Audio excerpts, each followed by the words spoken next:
وسلم يد الله مع الجماعة أو كما قال عليه الصلاة والسلام. الحمد لله বাংলাদেশ খেলাফত মজলিস নেতৃত্ব সভার উদ্যোগে আয়োজিত আজকের এই সভায় উপস্থিত আছেন ভারপ্রাপ্ত সভাপতি সাহেব, উপস্থিত আছেন সহসভাপতি হাফেজ মৌলানা রিজালপুর সাহেব, উপস্থিত আছেন সাধারণ সম্পাদক সহ আজকে বিভিন্ন জেলা শাখা থেকে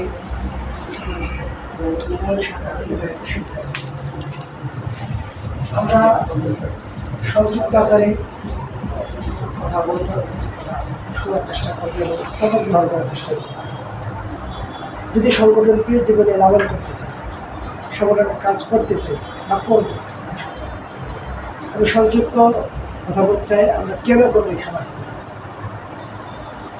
রাসূলুল্লাহ সাল্লাল্লাহু আলাইহি ওয়াসাল্লাম করেছিলেন, রাসূলুল্লাহ সাল্লাল্লাহু আলাইহি ওয়াসাল্লাম দ্বীনের পূর্ণাঙ্গ বিজয়ের লক্ষ্যে পৃথিবীতে রাষ্ট্রীয় ব্যবস্থা ইসলাম প্রতিষ্ঠা করে হয়েছে এবং সাহাবায়ে কেরাম তারপর অনেকগুলো ইতিহাসে বলতে চাই না 1324 সাল পর্যন্ত পৃথিবীতে রাষ্ট্রীয় ব্যবস্থা ইসলাম প্রতিষ্ঠা ছিল। বাংলাদেশ খেলাফত মজলিস সেই লক্ষ্যে বাংলাদেশ সহ শেখ হাদিস বলতেন 1999 সালে যখন বাংলাদেশ খেলাফত মজলিস প্রতিষ্ঠা করে 1999 সালে তিনি বলতেন আমার এই কাফেলা একদিন মেহেদী কাফেলার সাথে সম্পৃক্ত হবে এবং শুধুমাত্র বাংলাদেশ না, সারা পৃথিবীতে খেলাফতের আওয়াজ নিয়ে বাংলাদেশ খেলাফত প্রতিষ্ঠা করে। আলহামদুলিল্লাহ ইতিমধ্যে বিশ্বের বিভিন্ন রাষ্ট্রে আরব কান্ট্রি সহ আন্তর্জাতিক পর্যায়ে আমাদের শাখা রয়েছে। আলহামদুলিল্লাহ বাংলাদেশ খেলাফত মজলিস শুধুমাত্র একটি রাজনীতি সংগঠন। আমরা শ্রদ্ধেয় কাকা আমাদেরকে বলেছেন শুধুমাত্র রাজনীতির সংগঠন, বরং সংগঠনের মধ্যে 3টা বিষয় লক্ষণীয় বিষয় হাদিসটা উল্লেখ করেছেন। 3টা বিষয় লক্ষণীয়, এই 3টা বিষয়কে যারা গুরুত্ব দিতে পারবেন এবং 3টা বিষয়কে যারা বাস্তবায়ন করতে পারবে মূলত তারাই সংগঠন করতে পারবে এবং তাদের দ্বারাই সংগঠন উপকৃত হবে। আমি প্যাকেটিং করে কথাগুলি মূল কথাগুলি বলব। 3টা বিষয় কি? আমরা দীর্ঘ সময় সাধনা করি, পরীক্ষা দিয়ে, সেগুলো প্রশিক্ষণ দিয়ে সেগুলো আমি শিক্ষা গ্রহণ করেছি। সেগুলি কি? 1 নম্বর সংগঠনকে সময় দিতে হবে। মানে আপনার অবস্থান থেকে আপনার সময় দিতে হবে। আপনি যত বড় ব্যক্তিত্ব হন না কেন, যত বড় ব্যস্ততা আপনার থাকুক না কেন, আপনার অবস্থান থেকে আপনাকে সময় দিতে হবে এবং সেটা সম্ভব। 2, সংগঠনে থাকতে হবে আনুগত্য থাকতে হবে, যে হাদিসের মাধ্যমে আমরা উপলব্ধি করতে পেরেছি। আনুগত্য ছাড়া সংগঠন আপনাকে কখনই সাপোর্ট করবে না। 2, শৃঙ্খলা। 3, শৃঙ্খলা থাকতে হবে। যারা দায়িত্বশীল থাকবেন, দায়িত্বশীলদেরকে পূর্ণাঙ্গ আনুগত্য করতে হবে এবং শৃঙ্খলার সাথে কাজ করতে হবে। শুধু কাজ করলেই আপনি কাজই হতে পারবেন না, কাজ করলেই সংগঠন আপনাকে মূল্যায়ন করবে না যতক্ষণ না পর্যন্ত আপনি আনুগত্য শৃঙ্খলা না পেন। প্রতিটি সাথে আমি বলবো, আমি কথাগুলি বলি এবং সংগঠন বিশেষ করে এগুলো দায়িত্ব আমাকে দেওয়া হয়েছে, বিভিন্ন জায়গায় আমাকে পাঠানো শুরু প্রশিক্ষণ কথা বলা যায় কিছুদিন আগে ভবিষ্যতে আলোচনা মনীষের আসে। যাই হোক, আনুগত্য, সময়কাল, শৃঙ্খলা যদি দিতে পারেন এবং করতে পারেন, সংগঠন দ্বারা আপনি উপকৃত হবেন, সংগঠন আপনি থেকে মনে রাখবেন কথা। এরপরে আসতেছে আমাদের নিয়মিত কিছু কর্মসূচি আছে। নিয়মিত কর্মসূচিগুলি শুধুমাত্র এই টেবিল থেকে নয়, বরং নিয়মিত কর্মসূচিগুলি শিক্ষার জন্য আমাদের তরবিয়তি সফরের ব্যবস্থা রয়েছে। এই এই নিয়মিত কর্মসূচিগুলোকে উপলব্ধি করার জন্য, বোঝার জন্য আমরা 3 মাস অন্তর অন্তর আমরা তরবিয়তি সফর করি, আল্লাহ রাস্তায় বের হই। সেখানে হানকটা কি, আমরা আমাদের ডেক দেখছি খুব তাবলিগের মতো আমরা আসবাবপত্র সামানা নিয়ে বের হই। এখানে আমরা 3 দিন অবস্থান করে সাথীদেরকে এই প্রশিক্ষণগুলি দেওয়া হয়। কী প্রশিক্ষণ? 1 নম্বর হলো আমলি প্রশিক্ষণ। আমলি প্রশিক্ষণ কি? সালাতুদ দোহার নামাজি করতে হবে, কোরআন তেলাওয়াত করতে হবে, হাজ্জাতের আমল করতে হবে, আওয়ামীর নামাজ পড়তে হবে। এগুলো আমরা প্রত্যেকটা সাথীকে সে বিষয়ে তাকাজা দিই, যেন এই তাকাজাগুলি সে বাস্তবায়ন করে এবং আগামী দিনে যখন সে বাড়িতে থাকবে বাড়িতে যেন সেগুলো বাস্তবায়ন করে। কেন এগুলো করা হয়? 1, তরবিয়তে সফরের মধ্যে থাকে কি? আমলি প্রশিক্ষণ। 2, সাংগঠনিক প্রশিক্ষণ। 3, সংগঠনের দাওয়াত সম্প্রসারিত করে। এই 3টা বিষয় আমরা সামনে রেখে, লক্ষ্য রেখে আমরা সেই কাজগুলি এবং সেই কাজগুলি কথাটা বলি এইগুলা এই কথাগুলি মানে এগুলা 3 মাস অন্তর অন্তর সাথীদেরকে বের হতে হবে আল্লাহ রাস্তায়। প্রত্যেকটা সাথীকে 3 মাস অন্তর অন্তর 3 মাস পর পর 2 দিনে বের হতে হবে। যতদিন পর্যন্ত আপনার নামে তরবিয়তি সফর না থাকবে ততদিন পর্যন্ত সংগঠন আপনাকে প্রমোশন দেবে। এটা হলো ত্রৈমাসিক সফর। আমি কথার আগে নিয়ে আসলাম এবং আলহামদুলিল্লাহ সেই ত্রৈমাসিক সফর আমাদের এলাকায় রোজারপুরটা আজকে রাত থেকে আমাদের একটা কাফেলা আসবে। মসজিদ কোথায়? বাজার মসজিদ একটা কাফেলা অবস্থান করবে, 2 দিন এখানে অবস্থান করবে। আজকে রাত্রে সেই কাফেলা ঢুকবে, বুধবার বৃহস্পতিবার রাত পর্যন্ত এখানে অবস্থান করবে। সেখান থেকে আপনারা সাংগঠনিক প্রশিক্ষণ দিতে পারবেন, আমাদের ধরবেন সাংগঠনিক প্রশিক্ষণ। এই জন্য আমি সকলকে আহ্বান করবো, উদাত্ত আহ্বান জানাবো সংগঠনকে বোঝার জন্য একটা গুরুত্বপূর্ণ অধ্যায়। শেষ কথা, এরপর আসেন সাপ্তাহিক কর্মসূচি আমাদের কাছে। এই কাজগুলি করতে হবে। আপনি বলবেন যে সংগঠন আমাকে দিক নির্দেশনা দেয় নাই, সাধারণ সম্পাদক সভাপতি আপনাকে দিক নির্দেশনা দেয় না, সভাপতি দিক নির্দেশনা দেওয়ার কোনো প্রয়োজন নাই। সংগঠন প্রশিক্ষণের মাধ্যমে আপনি উপলব্ধি করবেন, আপনি আপনার ওয়ার্ডে আপনি ব্যক্তিগতভাবে আপনি একাই সেগুলিকে বাস্তবায়ন করার চেষ্টা করবেন। আপনি কারো অপেক্ষায় থাকবেন। দিনে কাজের জন্য, দাওয়াত দেওয়ার জন্য কারো অপেক্ষা থাকার কোনো প্রয়োজন আমরা উপলব্ধি মনে করি। এবং যারা আজকের 13 বছর বা 14 বছরের অভিজ্ঞতা আমরা বলতেছি, যারা নিজের থেকে উদ্যোগ গ্রহণ করে সংগঠনকে উপলব্ধি করেছে, এর আজকে সংগঠনকে তারা একটা জায়গায় পৌঁছে দিয়েছে এবং সংগঠন তাদেরকে একটা জায়গায় নিয়েছে এবং সংগঠনের কাছে তারা সর্বোচ্চ মর্যাদা সম্পন্ন ব্যক্তিত্ব এবং সংগঠনকে তারা সর্বোচ্চ ত্যাগ এবং কোরবানি দিতে প্রস্তুত রয়েছে। প্রিয়দিনী ভাইরা, এই জন্য সাপ্তাহিক ভিত্তিতে আমাদের 4টা কাজ এগুলো বুঝতে হবে। দাওয়াতি মজলিস আমাকে করতে হবে। 2, হালকা তালিম আমাদের করতে হবে। হালকা তালিম। 3, ইস্তিমাই দাওয়াত। 4, ইসলামী। এই 4টা কাজ উপলব্ধি করতে হবে। আলোচনা, দীর্ঘ আলোচনার বিষয়, আসলে আলোচনা তৈরি সুন্দর করতে হবে। তাহলে সাপ্তাহিক কাজ আমাদের কয়টা কাজ? হ্যাঁ, সাপ্তাহিক কয়টা কাজ? আমি সাপ্তাহিক কয়টা কাজ? আপনার কাজ নাই। বাংলাদেশ খেলাফত মজলিস যে গঠনমূলক কর্মসূচি এবং কর্মপদ্ধতি দিয়েছে আমি উপলব্ধি করেছি। সংগঠন নিয়ে দীর্ঘ সময় আমি গবেষণা করেছি। রেজাল্ট কাকা বলতে পারবে আমি 1 নম্বর ছাত্র না, কিন্তু পড়ালেখার ব্যাপারে আমি যেই পরিমাণ পড়ালেখা করেছি রেজাল্ট কাকা বলতে পারবে যে মাদ্রাসার মধ্যে বলতে হবে মাদ্রাসা জায়গায় লেখাপড়া উস্তাদ এবং ছাত্র সকলে বলতো পরে এমন পড়া পড়তাম বন্ধের মধ্যে আরো বেশি করতো। জীবন কাকা বলেন কথাটা, সর্বোচ্চ লেখাপড়া যারা করতো, মেহনত করতো যারা, তাদের মধ্যে আমি একজন ছিলাম। আমি 1 নম্বর ছাত্র ছিলাম না, কম 30 ছাত্র, আমি 13 নম্বর ছিলাম। 13 নম্বর আমার দেখা ছিল, কি করি রুল নম্বর। এরপর আলহামদুলিল্লাহ সিরিয়াল আসছি ঢাকা থেকে বিভিন্ন জায়গায়।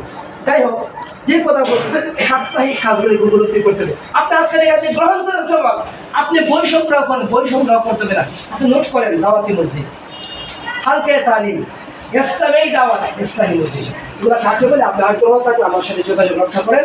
আমি আপনাকে সর্বোচ্চ সময় দিতে প্রস্তুত রয়েছি, যেহেতু আমি কেন্দ্রীয় দায়িত্বশীল হিসাবে সারা দেশে কাজ করার যোগ্যতা রাখি এবং যেখানে যাই কেউ আমাকে ফেলে দিতে পারবে না যে তুমি আপনি এখানে আসতে পারেন, কারণ সে যে কোনো জায়গায় স্বেচ্ছা আমি কাজ করতে পারি এবং আপনি আমার থেকেও এই সুবর্ণ সুযোগটা গ্রহণ করতে পারেন।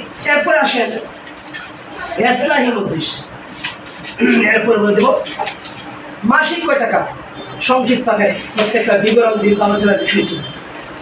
মাসিক কয়টা কাজ, আপনাকে সাপ্তাহিক কাজ দিল, 4 সপ্তাহ মধ্যে 4টা কাজ। দাওয়াতি মজলিস করবেন, হালকা তালিম করবেন, ইসলামী দাওয়াতি ইসলামী মজলিস করবেন। প্রতিটি শাখা প্রতি ওয়ার্ডে এটাকে বাস্তবায়ন করেন। মানুষ না থাকুক, এক আপনি বসে দাওয়াতে চলে আসেন, আপনি দোয়া করে চলে আসেন। মাসিক কাজ হলো 5টি, প্রতি মাসে সে 5টি কাজ আপনাকে করতে হবে। যদি সংগঠনকে উপলব্ধি করতে চান, সংগঠনকে আপনি লালন করেন, সেটা একবার সহজ। যারা ব্যস্ত বেশি তাদের দ্বারা কাজ হয় বেশি। যারা বলে আমার ব্যস্ততা আমি কাজ করতে সম্ভব না, হ্যাঁ, আসলে তার দ্বারা কাজ হবে। যারা যত বেশি তাদের কাজে রুচিত রয়েছে, রুচিত আছে। এবং যারা অবসর, যারা বলে আমাদের সময় আছে বেশি, এরা দ্বারা কাজ হয়। আসেন আমি শেষ করে দিয়েছি, শেষ আমার কথা। মাসিক কাজ হলো 5টি। মাসিক কর্মসূচি কয়টি? মাসিক কর্মসূচি কয়টি? 5টি। আমাদের উপজেলা শাখাকে একটা বাস্তবায়ন করছি, একটা বাস্তবায়ন দেওয়া নয়। দাওয়াতি সফর বলেন তো দিকে রাখি ভাই, দাওয়াতি সফরে শাখা থেকে আসা দাওয়াতি সফর করছে সংগঠনকে সামনে রেখে করে। এখানে কেউ কি আছেন এক ইউনিয়ন থেকে আরেক ইউনিয়ন সফর করেছেন? এক থানাতে আরেক থানা সফর করেছেন? আসেন দাওয়াতি মিছিলকে আদৌ পর্যন্ত আমরা করেছি। আমাদের উপশাখার উদ্যোগীতে দাওয়াতি মিছিল হয়েছে। দাওয়াতি মিছিলের মধ্যে কী থাকবে? মুক্তির রাষ্ট্র, তন্ত্রের মধ্যে দিন শেষ, খেলাফতের বাংলাদেশ, খুদার আকাশ খুদার জমিন, গর্ব খায় খুদার দিন। এভাবে স্লোগানে সকলের কাছে খেলাফতের আওয়াজ পৌঁছে দেওয়া লাগছে। এবং সাধারণ মানুষ, সর্বশ্রেণীর মানুষ যেন উপলব্ধি করতে পারে বাংলাদেশ খেলাফত মজলিসের কর্মসূচি এবং কার্যক্রম আমাদের এখানে রয়েছে, যেন সেই মিছিলের মাধ্যমে, সেই কর্মসূচির মাধ্যমে আগামী দিনে যেন স্কুল, কলেজ, ভার্সিটির সকল শ্রেণীর মানুষ আমাদের সাথে সম্পৃক্ত, সেটা আমাদের রয়েছে। এরপর আসেন সমাজ কল্যাণ, এবং সেটাকে শেখুল হাদিস ইবনে শেখুল আল্লামা মাহমুদ হক প্রতিবার এই কথাটুকু আমাদের বলে থাকেন, সর্বোচ্চভাবে সমাজ কল্যাণ আমাদের কাজ করতে হবে। সমাজ কল্যাণ কাজ করার জন্য 10,000 টাকার দরকার নাই, 5,000 টাকার দরকার নাই, 1,000 টাকার দরকার নাই। বাংলাদেশ খেলাফত মজলিস বলে তুমি তোমার সমর্থের আলোকে 100 টাকা দিয়ে একজন স্যান্ডেল, একজন গরিব অসহায় মানুষের হাতে তুলে একটা গামছা তুলে দাও। তুমি একটা গামছা 70 টাকা দিয়ে একটা গামছা হাতে তুলে দাও এবং বলো তাকে এটা উজু করে হাত মুছতে। সেটা সর্বোচ্চ গুরুত্ব দেওয়া হয়েছে। ইখওয়ানুল মুসলিমিন মিশরের সেটার এত গ্রহণযোগ্যতা সামাজিকভাবে হয়েছিল কেন? সামাজিক সম্পৃক্ত ছিল এবং সমাজকে তারা সর্বোচ্চ উপকৃত করার জন্য তারা উৎসর্গিত ছিল। যেন বাংলাদেশ খেলাফত মজলিস বর্তমানে সমাজ কল্যাণকে সর্বোচ্চ গুরুত্ব দিচ্ছে। সমাজ কল্যাণকে গুরুত্ব দিতে গিয়ে শেখুল হাদিস ইবনে শেখুল হাদিস যখন আমরা নির্বাহিতে বসি, সর্বপ্রথম কিসের আলোচনা হয় জানে? উনি মোহতারাম সভাপতি নিজে বলেন আগে কার কার এয়ানত বাকি আছে, এই বদুর রহমান ভাই এয়ানত।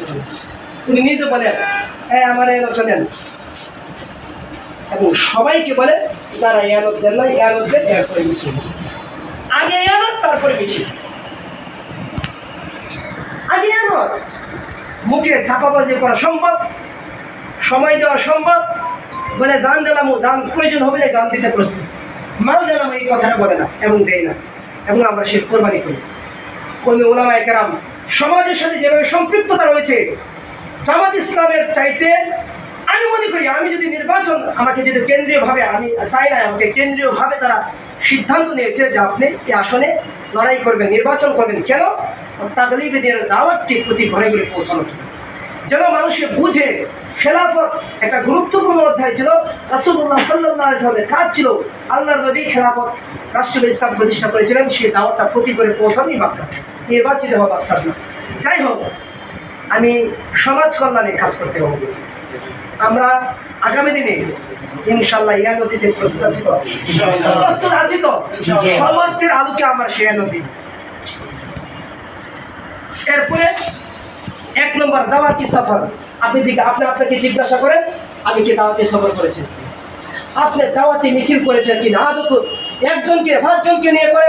আমরা তো এমন সময় শুধুমাত্র 10 জন মানুষ কিশোরগঞ্জে ব্যানার নিয়ে দাঁড়িয়েছে, কখনো দেখছে 10 জন মানুষ কেউ আসতে চাই, গেলে গ্রেফতার হয়েছে। সংগঠন দেখেছে কে সংগঠনকে মূল্যায়ন করে সেটাই দেখেছি শুধুমাত্র। 5 জন মানুষ নিয়ে ব্যানার দাঁড়ায় যে মিছিল করতে থাকবেন মুক্তির রাজপথ ইসলামী খেলাফত, সেটা সম্ভব? অসম্ভব কিছু না। সেই স্বৈরাচারের আমলেও আমরা এসে মিছিল করেছি, এখন পারবো না কেন? প্রিয় দিদি ভাইরা, তাহলে আমাদেরকে দাওয়াতি সফর করতে হবে, দাওয়াতি মিছিল করতে হবে, সমাজ কল্যাণে কাজ করতে হবে। সংগঠন থেকে আগামী মাস থেকে আমি বলবো 1 জোড় স্যান্ডেল হলো সংগঠনের পক্ষ থেকে দিবেন। 1 জোড় স্যান্ডেল একজন অসহায় মহিলাকে দিবেন, ভিক্ষুককে দিবেন, যা আমরা আমাদের বাংলাদেশ খেলাফত নফিস থেকে আপনাকে 1 জোড় স্যান্ডেল দিলাম, একটা গামছা দিলাম, একটা গামছা দিয়ে হাত মুছে, যেটা সম্ভব সেটা আমরা করবো। 4 নম্বর, বাইতুল মালের ব্যক্তিগত মাসিক ন্যূনতম মাসিক ইনকামের 1%। ন্যূনতম মাসিক ইনকামের কয় %? এটা সর্বনিম্ন। এই কাজে তো আমরা তো বেকারি ফি। শেষে আসেন নির্বাহী 5 নম্বর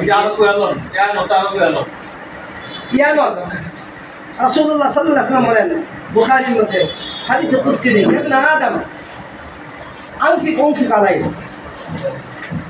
এখনই আদম তুমি খরচ করো, তোমার উপরে খরচ করা হবে, তোমার কালা পাবে।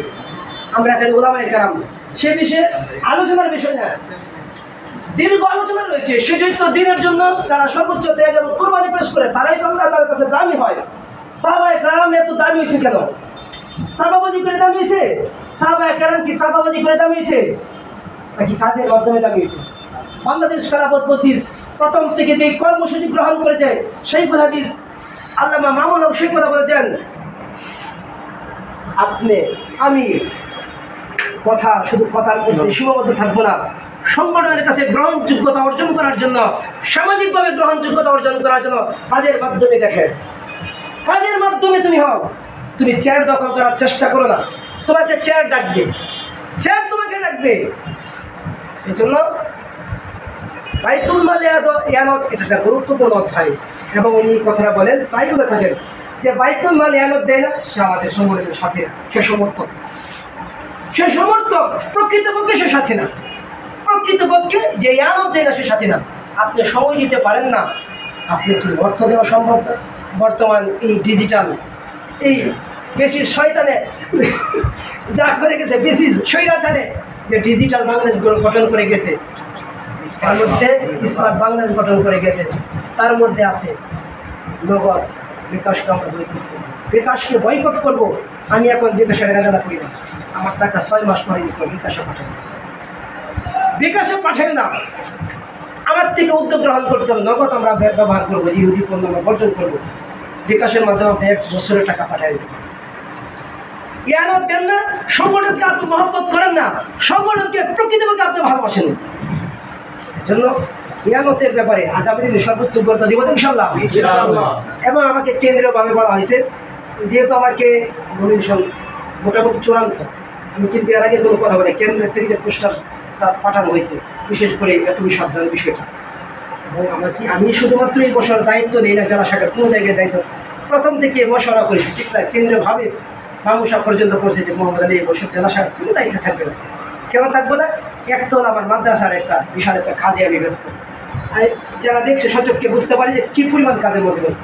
46 সদস্য জায়গা নিয়ে মাদ্রাসার 5 ফিট আছে, আলহামদুলিল্লাহ 50 ফিট একটা ঘর হয়ে গেছে, আবার 100 ফিট একটা দিছি, আবার 30 ফিট একটা সবাইকে দাওয়াত দিব ইনশাআল্লাহ। মামুসা বলছে মোহাম্মদ আলী ভাই আপনি মাহফিলেও দাওয়াত দেবেন না, আপনার বাড়িতে আসবো, সবক পড়া যে বরকথান ইনশাআল্লাহ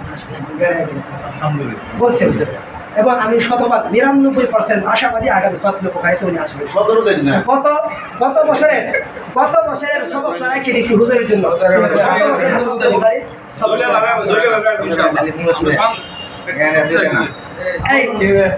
আপনার সংগঠনের কাজ মজবুত করেন, শাখা থেকে আপনার 5 লাখ টাকা মাসে ইয়ানত দেন, 1,000 টাকা ইয়ানত দেন।